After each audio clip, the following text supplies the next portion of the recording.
Hei sann, folkens. Hei sann, og hjertelig velkommen til en ny episode. I dag så har jeg tenkt å spille litt Clash Royale. I dag så har vi egentlig ingenting å gjøre. Men jeg kan i hvert fall si at Titanium, det er Maro i klassen. Han går i 6B på Singsaker skole. Jeg vet ikke helt hva jeg skal gjøre. Jeg kan oppgradere den der i hvert fall. Jeg vet ikke mer vi kan gjøre. Eller jo, vi kan spille en kamp. Hva kan vi gjøre? Eller flere kanskje også da. Han her heter for Lili. Ingen kaller han 809 troféer. Jeg har heldigvis mer da. Flaks. Jeg tror jeg bare rusher på sånn her. Dette er litt taktikk for meg, bare at det her var Maro i klassen som sa var lurt. Det er faktisk egentlig ikke så utrolig lurt. 0. Oi, shit da, nei! Han vant! What? Hvordan går det der, Ant? Nei, hallo, vi må prøve en runde til oss. Det her går ikke. Vi kan ikke fortsette sånn her, ass. Eller jeg i hvert fall, da. Hvis dere hører en sånn idiot bak meg, så er det bare søsteren min, så hun holder på å snavle på noe dritt. Nei. Og han her er god. Veldig god. Jeg kommer til å bli sprengt, garantert.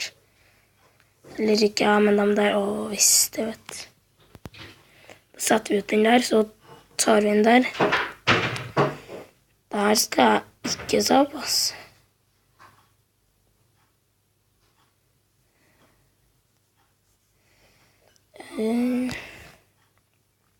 Jeg tror vi ser på sånn her.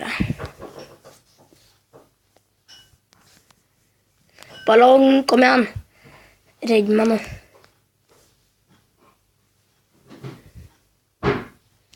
Han forlot kampen. Da kan vi faktisk vinne.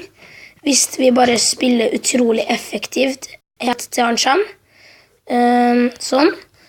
Da må vi bare spare litt eliksir. Nei, vi bare joike på, for at plutselig så kommer han inn igjen. Herregud, det var mange der. Ja, vi kommer garantert til å vinne her. Ja, synd for han der som tappte da. Det var utrolig synd. Da fikk vi tilbake alle de pokalene vi hadde i sted. Vi fikk en mer faktisk. Ja. Det som er målet mitt på Clash Royale, det er at jeg skal få veldig masse pokaler. Eller jeg skal prøve å få omtrent 1100. Da kommer jeg til Pekkas lekehus. Den er veldig bra, synes jeg. For at der skjedde en kompis her. Han er utrolig god, da. Han har store pekka og hele pakka. Han er i hvert fall ikke dårlig, skal jeg si dere. Det her må vi gjøre noe med. Vi kan ikke ha det sånn her med pekka. Pekka. Pekka er ikke så veldig bra, da. Men det er mange flere ting som er mye bedre enn bare der. Han her er faktisk litt smart. Vi må skjerpe oss. Eller jeg må skjerpe meg. Vi må sende ut dem der. Kom igjen. Der, vet du. Der tok vi dragen. Skal vi ta barbar? Jeg tror vi tar barbar. det var litt dårlig.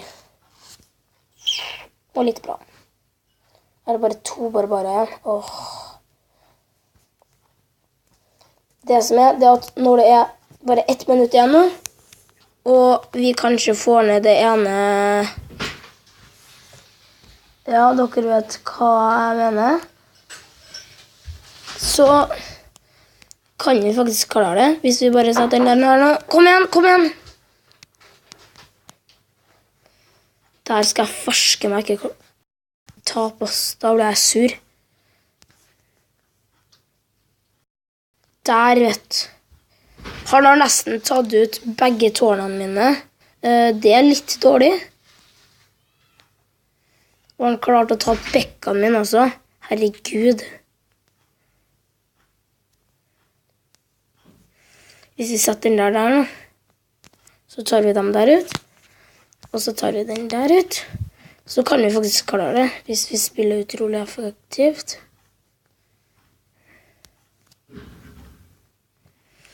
Kom igjen nå. Det her, ikke gi dere.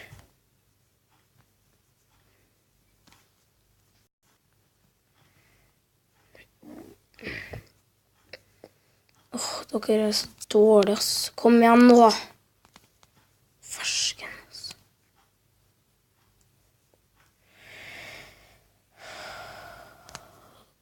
Kom igjen.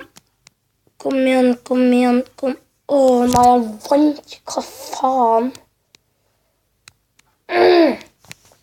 Han tok 21 pokaler. Ja, jeg tror vi tar en siste kamp for i dag. Jeg tror det kanskje blir en siste video klokka 7-8-tida etterpå. Eller så blir det Clash of Clans, eller et nytt spill jeg har begynt med. Sånn blir det dagen i dag. Jeg tror det faktisk blir en challenge litt senere også. Klokka 8 eller noe sånt. Jeg er litt usikker, for at... ja. Dere får se på kanalen klokka 8, kanskje 7-8-tida da. Da filmer jeg. Tror jeg. Eller så gjør jeg i hvert fall noe annet. Kom igjen, kom igjen, kom igjen. Åh.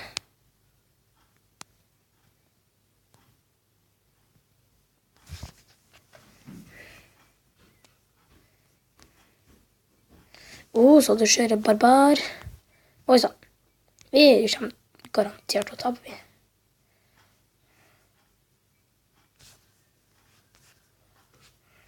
Ikke hvis pekkene, minipekka, gjør sitt beste nå. Hvis vi får til 2 hit på nå, kommer fersken. Ja, da vant vi. Det er herlig å vinne, ass. Hvis vi klarer her nå, yes, vi klarte det, vet du. Ja. Takk for at du så på.